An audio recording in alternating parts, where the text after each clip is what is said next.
ভারতীয় সীমান্তে নিহত ২ মুসলিম চোরাকারবারি। ২ মুসলিম এবং চোরাকারবারি এই শব্দটা আমি যুক্ত করেছি। খবরের শিরোনাম কি জানেন? মানে বাংলাদেশের বাঙ্গ মিডিয়ার ভারত বিরোধী, হিন্দু বিরোধী, পেয়ারা পাকিস্তানি মিডিয়ার শিরোনাম হচ্ছে ভারতীয় সীমান্তে ২ জন বাংলাদেশী নিহত। আগে পিছে আর কিছু বলল না। কত বড় বাটপার! মানে ভারত বিদ্বেষ উসকে দিতেই হবে। এমনিতেই তো ভারত বিদ্বেষ ছড়াবেই। মানে তারা এমন একটা ন্যারেটিভ পয়দা করতে চাচ্ছে যে ভারত সীমান্তে বাংলাদেশীদের মেরে ফেলে। তোমার ধরনের সীমান্তে কোনো ভদ্রলোক যায়? ভাই সীমান্তে যাওয়ার জন্য ভিসা আছে, পাসপোর্ট আছে, সীমান্তে বাজার আছে, সেখানে যাও। তুমি অন্য জায়গা দিয়ে যাবা কেন? আর গেলে তো তোমাকে মারবে। আচ্ছা যারা এই যে চোরা কারবারিদের পক্ষ নিয়ে গীত গাইতেছে, একজন তো দেখলাম লিখলো যে সীমান্তে গেলেই মারতে হবে। তো আমেরিকার সীমান্তে যাও, বার্মার সীমান্তে যাও, চায়নার সীমান্তে যাও, ইরানের সীমান্তে যাও, যাও, যাও। দেখি তোমারে দুলাভাই বলে ডাকে নাই কিনা। সৌদি আরবে যাও, সৌদি আরবে যাও সীমান্ত পার হয়। না করছে কে?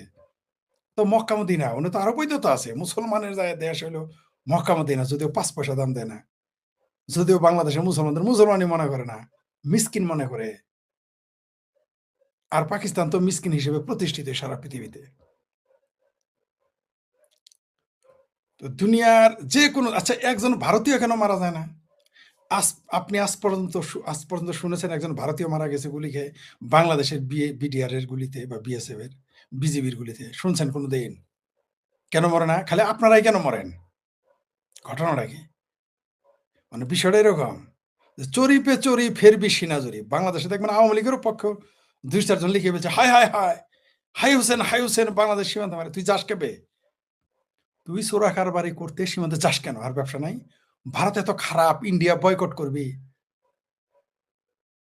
ইন্ডিয়ার নাম শুনলেই তোমাদের মায়ের ভাতারের পশ্চাৎদেশে চুলকানি উঠে যায়। সে ভারতে যাইতে হবে কেন? তাও আবার বর্ডারে? যাইতে হবে কেন? আর বাংলাদেশের কিছু লোক দেখি হাই হোসেন করতেছে। কেন সব কাজে না মুসলমান, মুসলমান করো? কেউ যদি একটু কিছু করলো, মুসলমান, আমাদের মুসলমান ভাই। এখন মুসলমান নাম নিতে শরম পাও কেন? লেখো ২ জন মুসলমান বাংলাদেশী চোরা কারবারিতে নিহত। চোরা কারবারি করতে গিয়ে নিহত। আচ্ছা ভারতের লোক যদি এভাবে মারা যাইতো, তাইলে বাংলাদেশের লোকজনরা কি বলতো? কি বলতো জানেন? "এই আসছস কেন? আসলে তো মরবি। তোর আইতে কইছে কারা? ভাত পাস নাই না আসস কেন?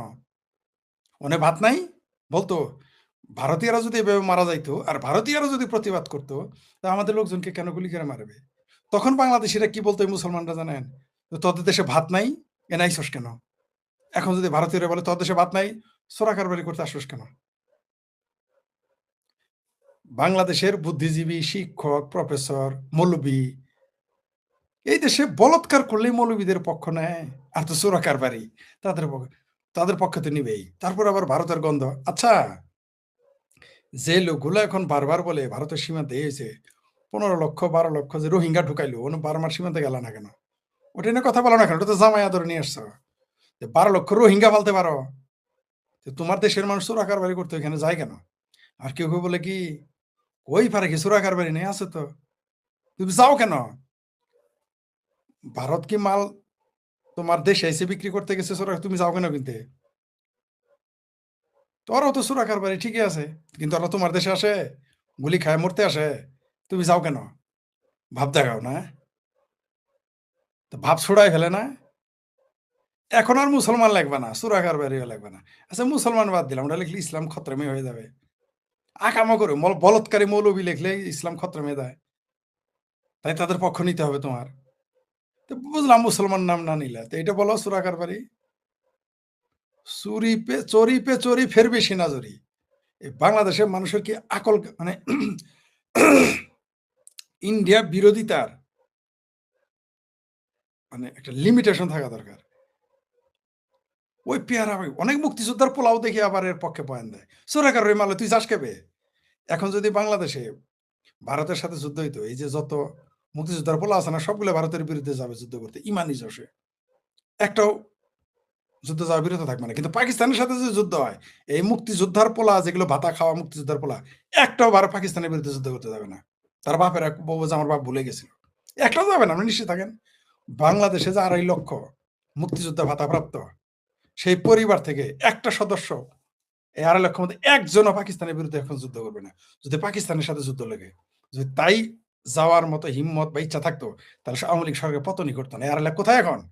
তারা মুক্তিযুদ্ধের ভাতা খায়।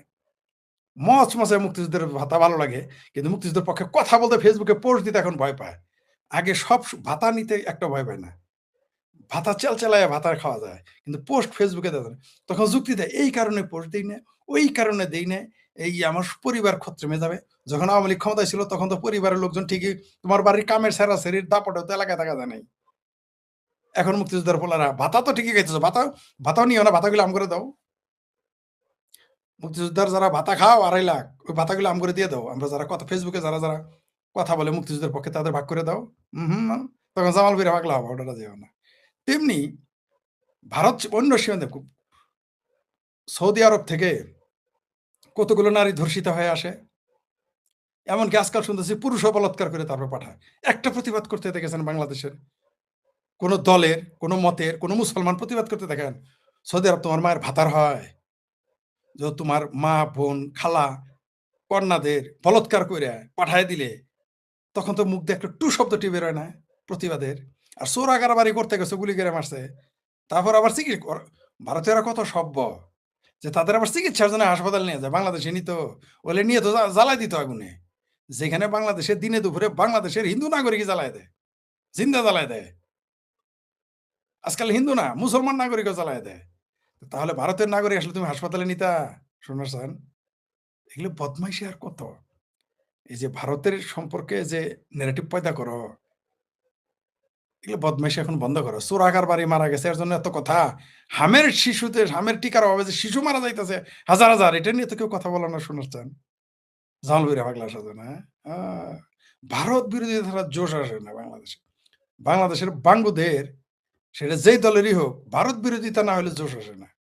ওটা আমরা জানি। তোমাদের ভারত বিরোধিতার জোশ কেন আসে ওটা তো আমরা বুঝি। বাপ মুক্তিযোদ্ধা হইলেও পোলা কিন্তু মুক্তিযোদ্ধার চেতনা ধারণ করে না। ৪৭ এর চেতনা ধারণ করে। আবার অনেক মুক্তিযোদ্ধাও দেখি ইউ-টার্ন নিয়ে আস্তে করে চলে গেছে। ভারত বিরোধিতা করতেই হবে। ভারত বিরোধিতাকে নির্মাণের অঙ্গ। কবরে গেলে প্রশ্ন করবে যে, "তোমরা মান রাব্বুকা, মান দিনুকা, মান নবিয়ুকা" বলবে না। বলবে যে, "তুমি কি ভারত বিরোধিতা করছো? এটা না করলে তোমার কবর আজাব শুরু হয়ে যাবে।" সেজন্য ভারত বিরোধিতা নির্মাণের অঙ্গ। বেহেশতে যাওয়ার জন্য এখন আপনার ভারত বিরোধিতা করতে হবে। তার জন্যই এত ভারত বিরোধী। এগুলো আমরা বুঝি। খালি মোল্লারা না, ওই তারা ক্লিন শেপ। আমার তো মৌসা জাগর মৌসা নাই, ক্লিন শেপ। অনেক শিক্ষক আছে, প্রফেসর আছে, ব্যবসায়ী আছে, রাজনীতিবিদ আছে। দেখি ভারত বিরোধিতা করে। চোরা কারবারিদের পক্ষে নেওয়া লজ্জা করে না তোমাদের? বেহায়া না হলে চোরা কারবারির পক্ষ নাও। একবারও তো চোরা কারবারিদের বিরুদ্ধে কথা বললা না। আচ্ছা ধরে নিলাম, কমরেড মঈনুদ্দিন খান বাদলের ভাষায় বলছি। ধরে নিলাম ভারত এটা ভুল করেছে। তোমার, তোমার যে মামাতো ভাই, খালাতো ভাই, তোমার পেটের পোলা, তোমার মায়ের ভাতারেরা চোরা কারবারি করতে যায়। এটার বিরুদ্ধে তো বলো না একবার যে চোরা কারবারি করতে যাইস না। ও ভারতে যাবা চোরা কারবারি করবা, আমার ঘরে ঢুকবা। আমার ঘরে বেআইনি ঢুকবা। উষ্টা মারলে, তখন বলবা, "রুষ্টা মারলো কে? এটা তো বেআইনি। তুমি রাইতের বেলা আমার ঘরে আইছো কেন?" তোমার মায়ের পেটের বাইরেই তোমার ঘরে তুমি জায়গা দেও না। তোমার চাচা, মামা, খালু, খালারে জায়গা দেও না। বন্ধু-বান্ধবরে কোনোদিন তুমি রাইতে জায়গা দেও না। একাল জামালপুরের লোক যদি রাইতের ১ টার সময় বরিশাল যায় ঘুরে, আর বরিশালের লোক যদি রাজশাহীতে যায় ঘুরে, জান থাকবে? তোমার এলাকার সিকিউরিটি তো তারা বাইন্ধা রাখবে। তাহলে তুমি এক দেশ থেকে আরেক দেশে যাবা, ওইখানে তো দিনে যাওয়াই তো তোমার বেআইনি। দিনের বেলায়, দিনের আলোতে তুমি সীমান্তে যাইতে পারবা না। এটা দেশীয় রুল, আমার দেশেরও রুল, আন্তর্জাতিক রুল। বরং সীমান্ত ক্রস করার দায় এগুলোর যেগুলো জীবিত ফিরে আসবে সেগুলো জেলে দিতে হবে। ওই যে ১৫ জন গেছিল চোরা কারবারি, ২ জন মারা গেছে। আরেকজন তো ফেরত আসছে। ওই ১৩ জনকে ধরে জেলে ঢুকাইতে হবে, এটা বাংলাদেশের আইন। বাংলাদেশের আইন অনুযায়ী তুমি নিজের সীমান্ত ক্রস করতে পারবা না। অবৈধভাবে তোমার জেল হবে। আর তুমি আরেকজনে ভারতের সীমান্তে যাবা, তোমার চুমা দিব তোমারে। বাংলাদেশে আইনেই তো তাদের জেল হয়। আর গালাগালি, ভারত খারাপ, ভারত খারাপ। তুমি যাও কেন? আমার বাড়িতে চুরি করতে আসবা, আমি যখন উষ্টা মারমু, কুন্ডি মারমু, তখন বলবা আমি খারাপ না? ফাইজলামি।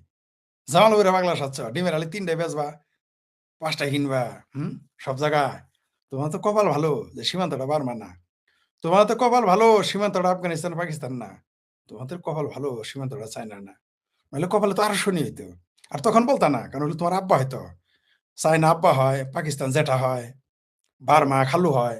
তার জন্য বার্মা থেকে যখন সন্ত্রাসীরা এসে বাংলাদেশে গান গায়, নাচে, অস্ত্র নিয়ে ঘুরে তখন তোমার মুখ দিয়ে টু শব্দটি বাড়ে না। ওইখানে যাও না চোরাকারবারি করতে, যাও। না ভারতে যাও, এই বার্মাতে যাও। দেখি তোমার দুলাভাইয়ের মতো আদর করে কিনা। বার্মা তোমার দুলাভাই হয়। হ্যাঁ? আর ভারত তোমার সুধীর ভাই হয় না? আসলে ভারত বিরাট ভুল করেছে। ভারত আর বঙ্গবন্ধু বিরাট ভুল করেছে। এরা বিহারীর চামচা হয়ে থাকতো। বিহারীদের জুতা মুছতো। বিহারীদের চাপরাশি হয়ে থাকতো। তাইলেই ভালো হইতো বাংলাদেশে পাকিস্তানিদের জন্য। এই পাকিস্তানি হয়ে থাকতা। আবার এমপিগিরি মারাও শিল্পপতি হইতা। আসলে খুব ভুল করছে ভারত বাংলাদেশকে মুক্তিযুদ্ধে এই দেশটাকে স্বাধীন করে দিয়ে। আর বঙ্গবন্ধু বিরাট ভুল করেছে। আর বঙ্গবন্ধু তার জীবন দিয়ে তার প্রতিদান দিয়ে গেছে। তোমার এই ভুলের খেসারত দিয়ে গেছে। চোরা কারবারি করে, চোরা কারবারিদের পক্ষে মানুষ থাকে। এই আপনার সন্তান, আপনার ভাইস্তা, আপনার খালু, আপনার মামা চোরা কারবারি আপনি নিষেধ করেন না কেন? ফাজিল কোথাকার।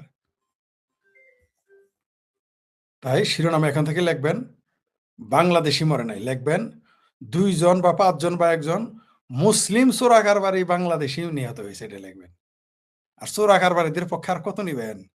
তুমি ফেন্সি চুরি করতে যাও, গরু চুরি করতে যাও, শাড়ি চুরি করতে